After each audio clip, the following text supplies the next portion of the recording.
Welcome to Forged in the Fires podcast with Fireman Rob. Being a fireman, father, veteran, husband, world record holder, and Ironman, he brings stories of experience to impact your life while challenging you to live it. What do you want from your life? Why do you want it? Are you willing to go through the challenges to get there? If you have the courage to take that first step, let this podcast be the catalyst to start your fire, while you bring the resilience to make it continue to burn. Our lives are made up of moments called right nows. So let's get started. Forged in the Fires podcast with your host, Fireman Rob, begins now. All right, welcome back to Forged in the Fires podcast. I'm your host, Rob Verhelst, better known as Fireman Rob.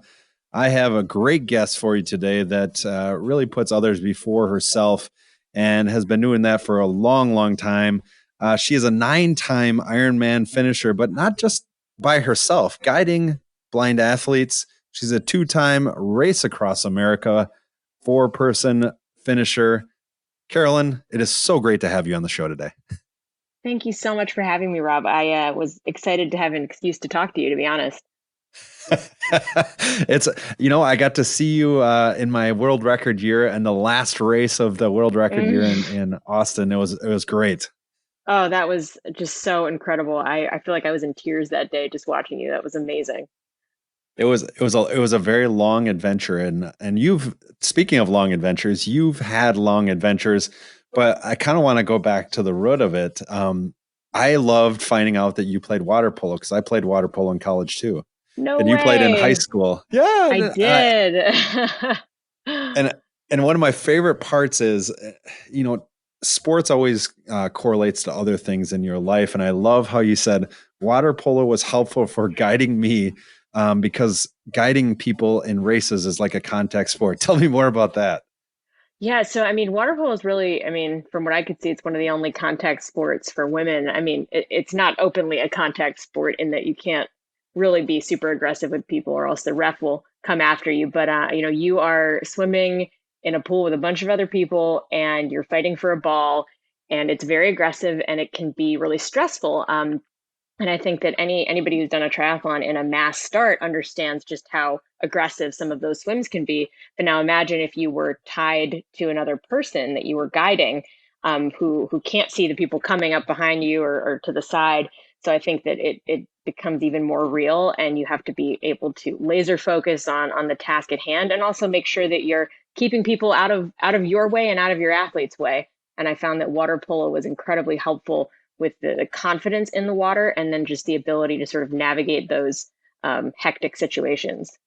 Do you ever once in a while look up when you either dunk somebody or knock them out of the way to see if there's going to be a whistle? No, but I've definitely made people angry. And in fact, in Ironman Western Australia, where you swim around this wooden jetty that's a mile out, my husband watched a guy get really mad at me. I was just sort of gently shoving him out of the way. But I was just like, I don't know what else to do here, man. Like, I'm sorry. He was very angry. You're in the way, man. Yeah, pretty exactly. So sorry to whoever that was. I love it. Well, going back, kind of you talk about how you really weren't, you claim you weren't an athlete, but I don't truly believe that. You've always kind of had that passion for helping others. The first year that you actually did your first triathlon, what did that feel like? Because you were 17 years old when you did your first. What was that like to you? It felt like one of the greatest things I'd ever accomplished. And I think that is a feeling that a lot of people get when they set a goal and they put a lot of work into it and then they ultimately achieve it. And I just remember crossing the finish line and just feeling really accomplished. And honestly, I'm not sure if there's a better feeling than I've put work into something. I've achieved whatever this goal may be. And I think that's probably why I gravitated towards guiding, just because the women that I race with generally, they're totally physically capable of doing these events. And if I'm just willing to sort of be by their side during the race, they can also experience that feeling that was so powerful for me starting when I was 17. And what does that feel like to be able to be the eyes of somebody? Because, like you said, they're physically capable of doing this, but they can't visualize it. They can't see the direction to go. And so you're really the eyes of their journey to something that they never thought they could do. What does that feel like to you? I know you're a very humble person, and I love that. But what does that feel like? Because I think a lot of people would love to be able to understand that and maybe even do it themselves. Absolutely. Well, I mean, I think to be clear, the reason that I will go on podcasts or whatever, talk about my experiences as a guide is that I think that there are a lot of people that want to be guides and that don't know that it's possible. But the overwhelming feeling I get when I'm racing with anybody is gratitude, because I don't take it for granted that the person I'm racing with is willing to put their faith and trust in me to help them get to the finish line safely. And I think that that's something I've never lost, is just every time I'm either running, cycling, swimming, racing with somebody, I feel really grateful that I'm by their side.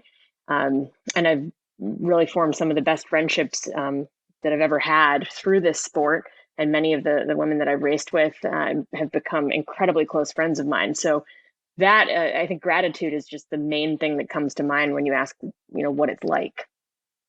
And so you began being a guide for, um, mostly Ironmans, or is it multiple different race lengths? Multiple different race lengths, and that's the thing is, people who are blind and visually impaired, if they want to compete and if they have super low vision, they'll need a guide for any distance. So anything from 5K up to a guided race across America, which is cycling only, but it was a very long event. So I think any distance, I'm willing to guide any distance, and have guided many different distance events. And you talk about Race Across America, and I want to get into that more because watching your journey in Race Across America was amazing, and just the trials and tribulations, especially being a guide, because not only are you're trying to get yourself through it, but you're also trying to get it for somebody else. So that feeling like when you can't move anymore, or I want you to tell the story of when you were going down that highway and you got so nervous because of all the cars. I think that, tell us more about why you chose to do Race Across America while help assisting somebody who is blind. Well, first, I'll just say I got lucky to be asked to be on the Race Across America team that I was on. It was put together by several incredible individuals. Dan Berlin really spearheaded the effort, as did Jack Chen, who I ended up piloting. But the purpose of that group was to become the first blind tandem team. So a team of 4 tandem bikes with 4 blind stokers, the person that sits on the back, and then 4 sighted Right. guides. And the whole goal of our team was to highlight how capable blind and visually impaired people are. And I always want to be careful that I'm not speaking for that community, but I do think, if you're talking to me about this, I will absolutely highlight how impressive the people that I know in this community are. And basically everybody on our team not only was an athlete, but also was incredibly successful professionally. And I think that's important because a lot of people in society don't realize that blind people can do everything that we can do. So that Right. was the goal. But I got really lucky that the people I knew were going to be asked to be stokers on the team. And I had already completed Race Across America, so I knew what I was in for, and I'm a big cyclist. So I got asked to pilot, and it was just, I don't even know what to say about Race Across America, except that it will test you in every way possible. Uh, and it's a lot of mental, the physical fatigue is a big one, but at the same time the mental strain. And it's interesting as we talk about this more, I think about how people are so scared of the unknown, things that they can't see. Mhm. Now think of somebody who can't see at all, and the unknown is always there for them, and you're taking them across America. You can hear cars, you can hear all these things. What are some Tell me one of the great stories of that journey across Race Across America. We'll get into the scary one later, but uh, what is one of the greater moments that you had on that journey? Oh man, I mean there were so many great moments. I think that one of the coolest moments was sort of at the very, very end of the race. We were probably the last state before we were going to cross the finish line in Annapolis, and one of our teammates was really struggling. And so Tina Amond, who's an incredible woman that I've raced with many times, she was feeling pretty good physically. And thankfully, her pilot, Pamela, and I are relatively similar heights. So we could basically hop on and off the bike, and not have to make too many adjustments. And Tina was able to basically do double duty and just switch off pilots as we were climbing through these, incredible hills, and we were really suffering after basically a week straight of riding, and just seeing her step up and just hang in there to get us through that home stretch was so cool. It was a testament to her ability to suffer through a whole lot of pain, and then the work that she'd put in, and her willingness to tolerate just switching pilots, every 15 minutes or so. It was just Wow. absolutely incredible. Yeah. And how many miles is that race across America? It's about 3,000. Yeah. That's a few. That's a Yeah, few. it was a long one. And so when you do this, you have kind of give people a perspective of you have different people that crew for you, you have different people that pilot. How much did you actually get to rest? So the resting is interesting. Well, first of all, you can't do it without the crew. Our crew was unbelievable. We had, I think, 20 crew members that were supporting us. When you're the rider, you have the easy job. All you have to do is ride, and then when you're not riding, you eat and sleep. The crew was, cooking our meals, making sure equipment was prepared, dealing with our emotional meltdowns. I certainly had a few. So the crew were the true heroes, I'm telling you. But when it comes to riding, the way it works is you'll have two teams of two bikes essentially. So, and those two bikes will do shifts where they'll ride 20 to 30 minutes on, 20, 30 minutes off, and they'll be rotating, and they'll do that for 4 to 6 hours or a set amount of miles. And while that group of two bikes is rotating, the other group of two bikes will be sleeping and eating. So really, you're going to be on for 4 to 6 hours and off for 4 to 6 hours. Usually it was closer to four though. So really you're Right. not getting a lot of sleep. And the sleep deprivation is a big element. Now, of course, we were a four bike team, so we got more sleep than the 2 person or the solo riders, but that's a whole nother story. And that just adds to the turmoil that is the Yes. race. Exactly. Exactly. And when you finish that race and the euphoric feeling, is it? And actually, I want to tell the story because it kind of lends into the question. But when you talk about the finish line of being that person that helps to guide uh, that individual across the finish line and find their true potential, um, you are so humble. Like I love the story about you crossing the finish line in Kona and you turned your bib around. Why'd you do that? You know, it, well, first of all, in Kona, I don't even think that, I mean, my name's not on the bib. I don't even have my own race number. So the bib didn't even matter. But I think it's important for people to be cheering for the right person. And I also want to be clear that many of the athletes I've raced with, they want me to take as much credit as they're getting. This isn't it really is a partnership. But I think that, Right. when I was racing with Helen Webb in Kona, um, she was selected to go to the race. This was her second Ironman. She was the second visually impaired woman to complete Kona. So I think that making sure that everybody, for me, it was important to make sure people were cheering for the right person. I think that's a huge thing that lends a lot to what you do for the sport as well as for other people. And I think, looking at that, how did that come about in your life that you wanted to be that person that was making that difference, that was making that impact, but from the side of somebody, not in front of somebody. Well, okay, I don't share this story often, but really, I think guiding actually it saved me more than I've helped other people through it. I went through multiple periods of depression in when I was younger, and I was not doing well the summer that I first started guiding. I was really just, physically, mentally, I was kind of done. And and you probably have been in those periods where your Yep. body's not cooperating, you don't feel good. I was really unhappy. And so when I first started guiding, it actually, I had signed up to do the New York City Tri, and I was planning to do it on my own.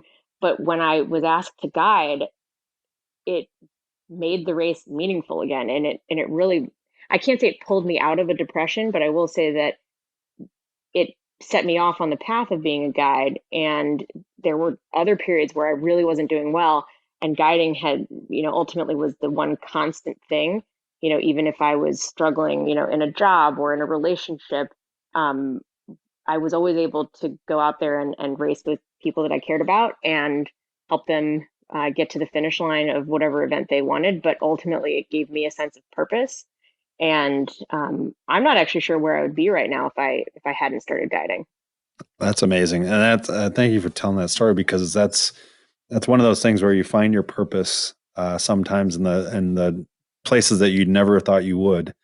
And it's so important. And now you're a mom now. I love it. What is it? That's wild. It's just weird. It's weird to hear you say that. What is it like to be a mom? Is that, and how did all these things that you've done in your life, how did that prepare you for this? This not it's not a job. It's more of a daily habit that you have to do. I love being a mom, and I absolutely love my daughter. But I think one of the things I was worried about in becoming a mom was, how is this? This is going to sound really strange to people who don't understand how much I care about this, but I was worried, will I stop guiding? I mean, I knew I wouldn't stop guiding, but it was more Right. like, wanting to make sure I could still be there to race with the people I'm so close with. So one of the things that was so awesome is after I got pregnant and talking to the women that I was racing with, and my friend Randy was like, "Hey, I was thinking about it." Or actually, I think I asked her to do the Houston Marathon.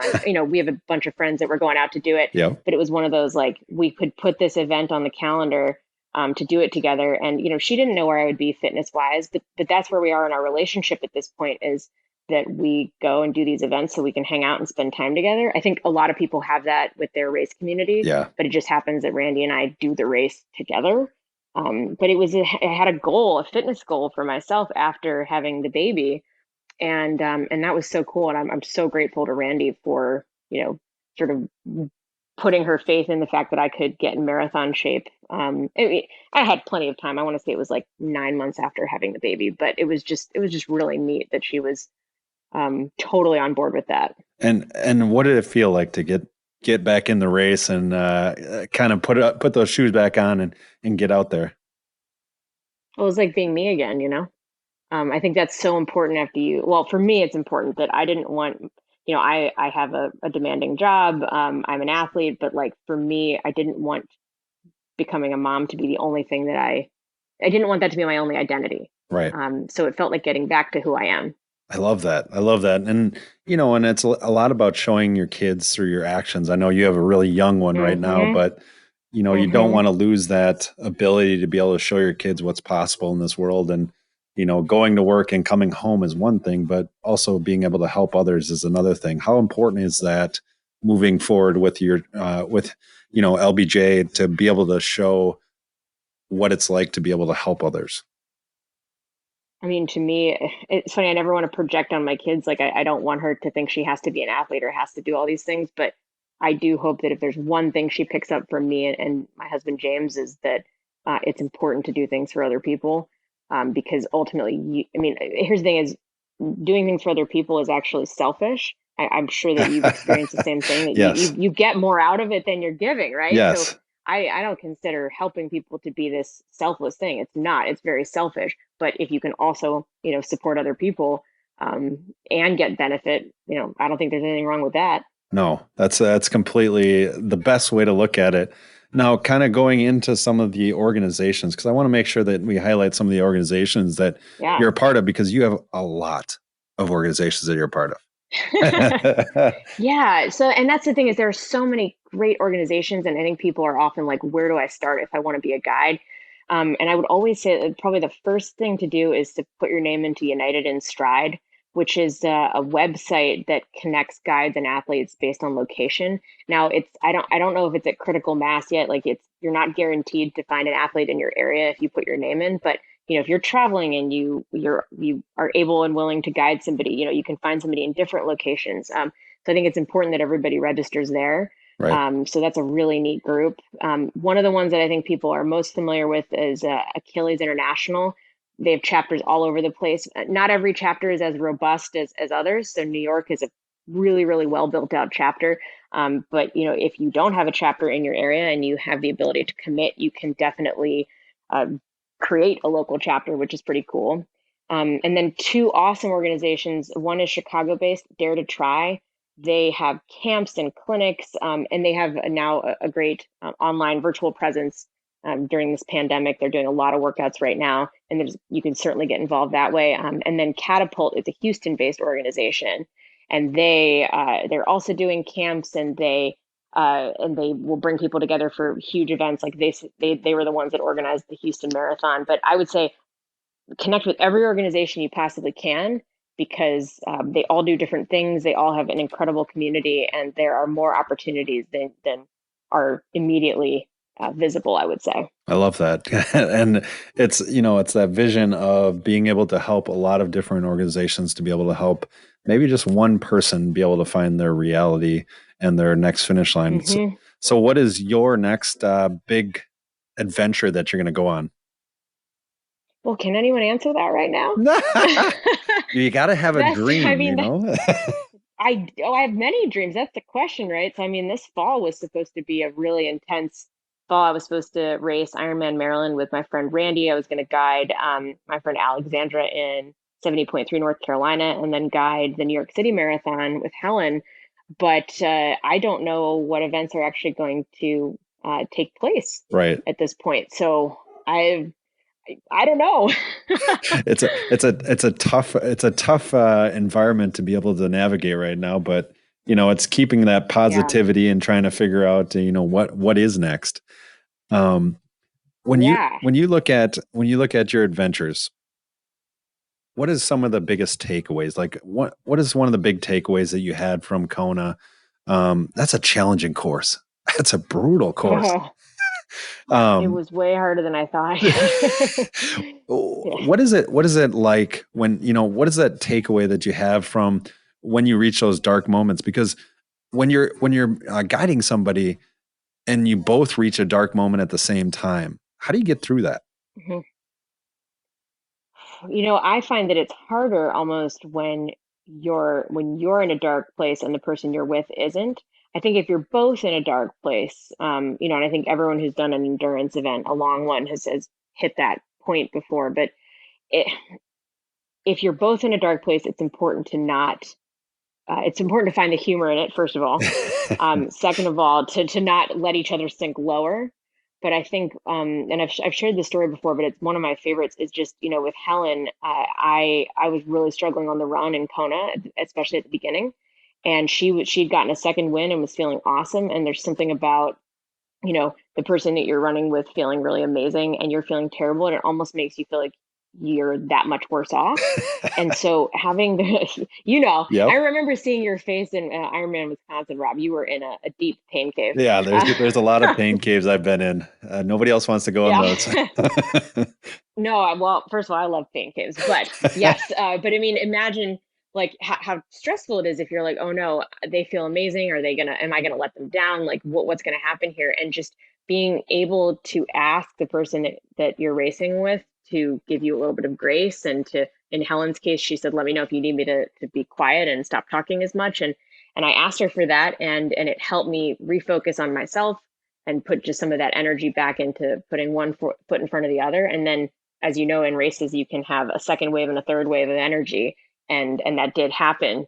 But if I hadn't been able to say, hey, Helen, I'm hurting, I'm not going to slow you down here, but I really just need a minute to regroup. If I hadn't been able to ask her that, I don't know how it would have turned out. Oh my gosh.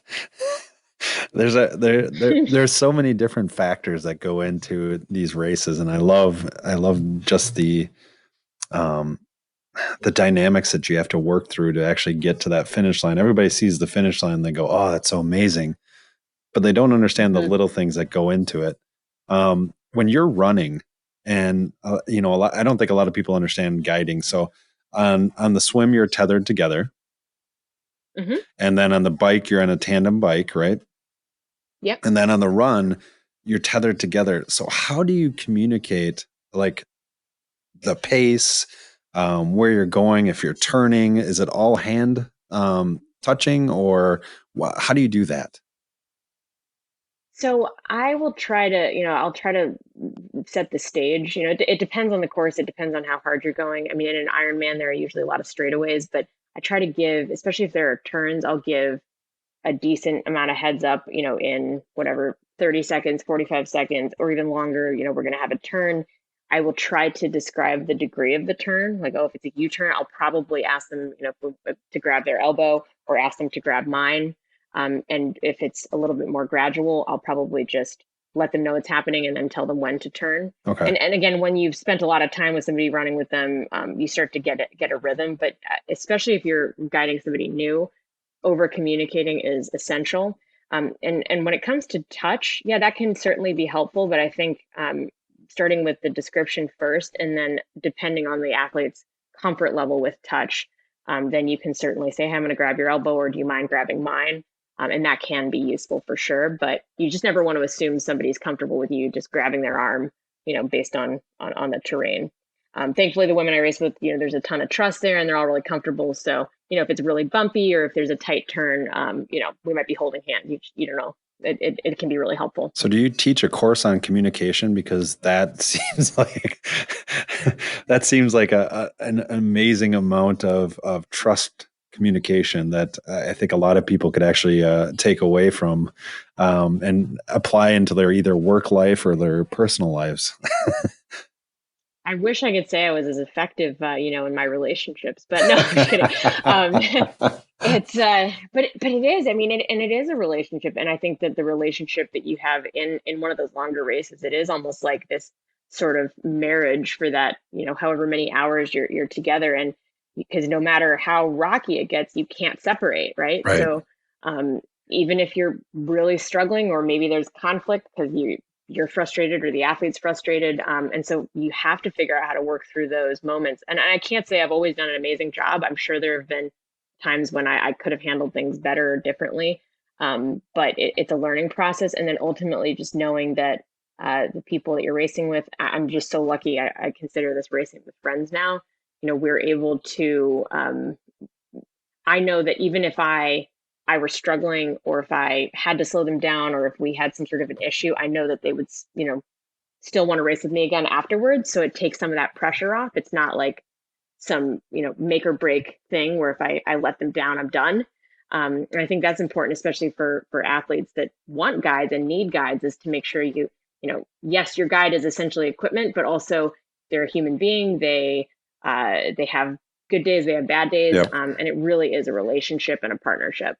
I love it. I love it. Well, thank you so much for coming on today. It's been such a pleasure to have you on and really learn more about how to be able to be, in essence, a better human like you.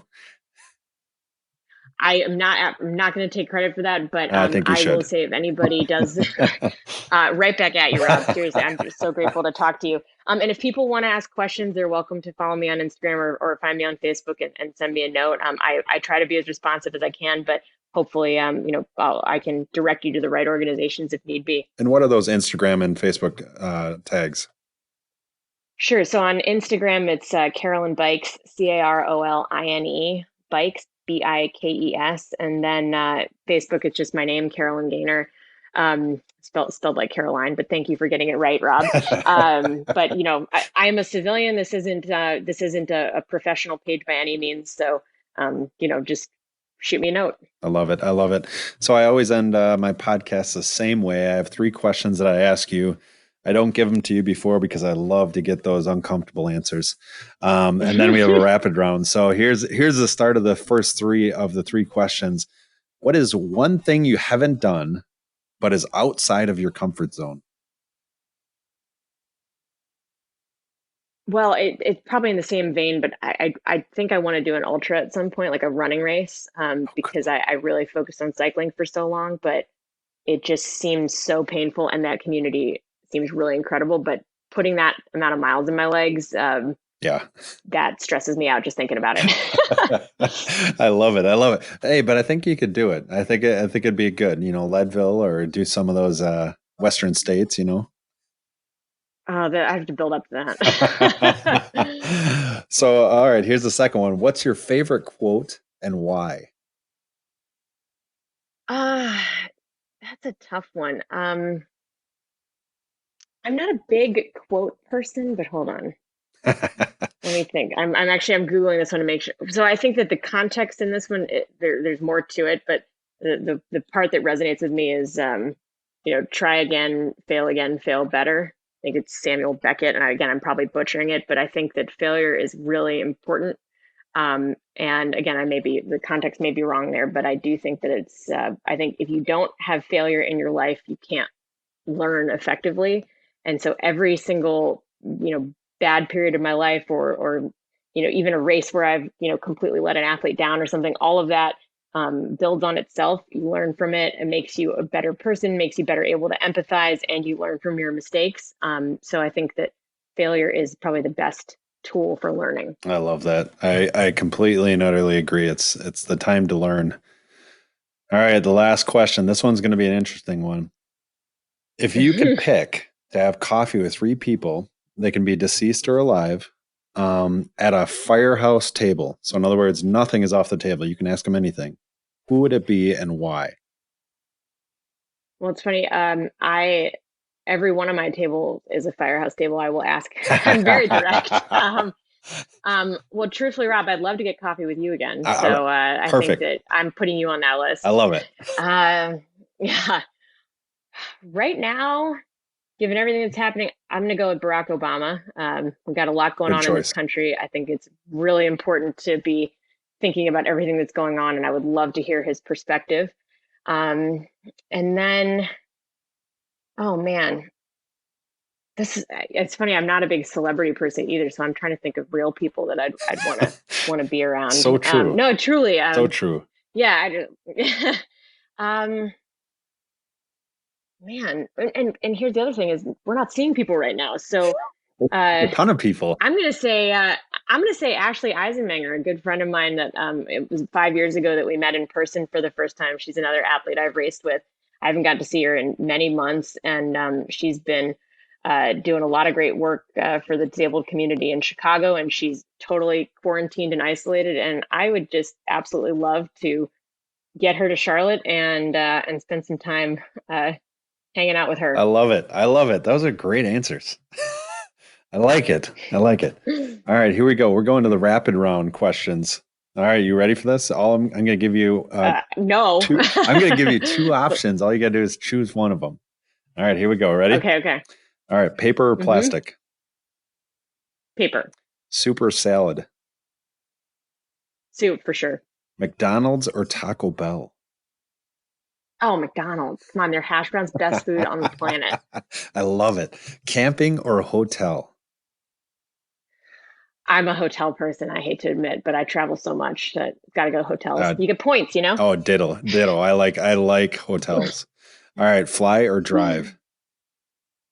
Fly. Again, mileage. And I fly. Well, I used to fly, 6 or 7 times a month. So. and now 0. 0. Yes. Sleep in late or wake up early? What I actually do is sleep in late, but I have always wanted to be a morning person. And I'm always looking for accountability partners, even virtually, because the only way I can get up to do a workout is if somebody is going to be disappointed in me if I don't wake up. I am not a morning person. Oh my gosh. Yes. It sounds like I'm answering these questions. Run. That's so funny. Run or walk? Oh, run. I actually hate walking. I find it really stressful. Yeah. I would rather be running any day. Walking, I'm like, why? I should just ride a bike if I'm going to walk, So true. Partly sunny or partly cloudy? Isn't that the same thing? In some respects, I've gotten so many good different answers. I love it. So I would say probably partly sunny then, because probably better racing weather for that. I feel like that means that there's more clouds. And that's the best part is like people start to figure out they're like, oh, okay, they have different explanations for it. And that's why I love it. How about fire or water? Well, water, but I'm a triathlete. There you go.